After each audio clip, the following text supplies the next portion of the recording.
నిద్రపోయేటప్పుడు ఇబ్బంది పెట్టే సమస్యల్లో గురక ఒకటి. ఈ సమస్య తీవ్ర అనారోగ్య సమస్యలకి లక్షణంగా ఉండొచ్చు. కొన్నిసార్లు గురక తరచుగా ఉండొచ్చని నిపుణులు చెప్తున్నారు. అయితే ఈ సమస్యని దూరం చేయడంలో కొన్ని ఇంటి చిట్కాలు హెల్ప్ చేస్తాయి. ఏంటంటే గురకకి కారణాలు. శ్వాస తీసుకునేటప్పుడు మీ గొంతులో గాలి ప్రవహిస్తే గురక వస్తుంది. ఇది గొంతులో వదులుతున్నట్టుగా ఉండే కణజాలాల్ని కనిపిస్తుంది. దీంతో శబ్దం వస్తుంది. గురక మీ చుట్టూ ఉన్న వారి నిద్రని చెడగొడుతుంది. ఇలా చాలా చిరాగ్గా ఉంటుంది. దీన్ని నిర్లక్ష్యం చేయకూడదు. బెల్లికిలా పడుకోవడం. వెనుక వైపు పడుకోవడం వల్ల నాలుక గొంతు వెనక్కి నెట్టి గొంతు ద్వారా గాలి ప్రవాహాన్ని అడ్డుకుంటుంది. గురక పెట్టేవారు ఒకే వైపుకి పడుకోవడం వల్ల గురక సమస్యని తగ్గించవచ్చు. దీంతో గాలి సులభంగా లోపలికి వెళ్తుంది. తల భాగం పైకి ఉండేలా చూసుకోండి. కొన్ని అంగుళాల ఎత్తులో పడుకుంటే మీ వాయు మార్గాలను తెరుచుకుని గురక తగ్గుతుంది. American Academy of Sleep Medicine, Sleep Research Society సంయుక్త సిఫార్సుల ప్రకారం ప్రతిరోజు 7 నుంచి 9 గంటల నిద్ర అవసరం. నిద్ర లేకపోవడం వల్ల గురక ప్రమాదాన్ని పెంచుతుంది.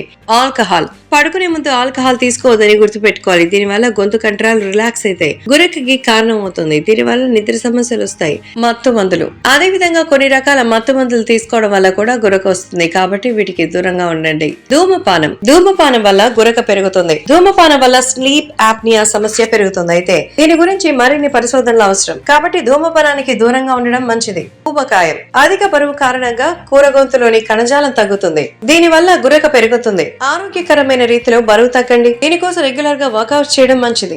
సైనస్ సమస్య ఎక్కువగా ఉన్నప్పుడు కూడా ముక్కు ద్వారా గాలి లోపలికి బయటకు రావడం చాలా కష్టపడాలి. నాసికా భాగాలు క్లియర్ అవడానికి నాసికా స్ట్రిప్స్, నాసికా డిలైటర్ వాడండి. ఇది శ్వాసని మరింత ఎఫెక్టివ్ గా చేయొచ్చు. దీని వల్ల గురక తగ్గుతుంది. దీనికోసం బాహ్య నాసికా డిలైటర్ తో పాటు అంతర్గత డైలైటర్ కూడా వాడొచ్చు. ఇది గాలి ప్రవాహ నిరోధకతను తగ్గిస్తుంది. శ్వాసని ఈజీగా చేస్తుంది. ఇన్ని చేసిన సమస్య తగ్గకపోతే డాక్టర్ ని కన్సల్ట్ అవ్వడం మంచిది. Hi guys, subscribe to JKTV. Subscribe to JKTV. Please subscribe to JKTV.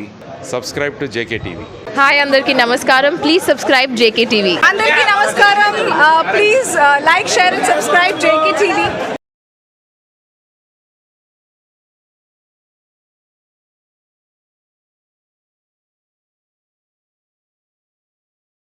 ఈ వీడియో మీకు నచ్చినట్టయితే లైక్ చేయండి.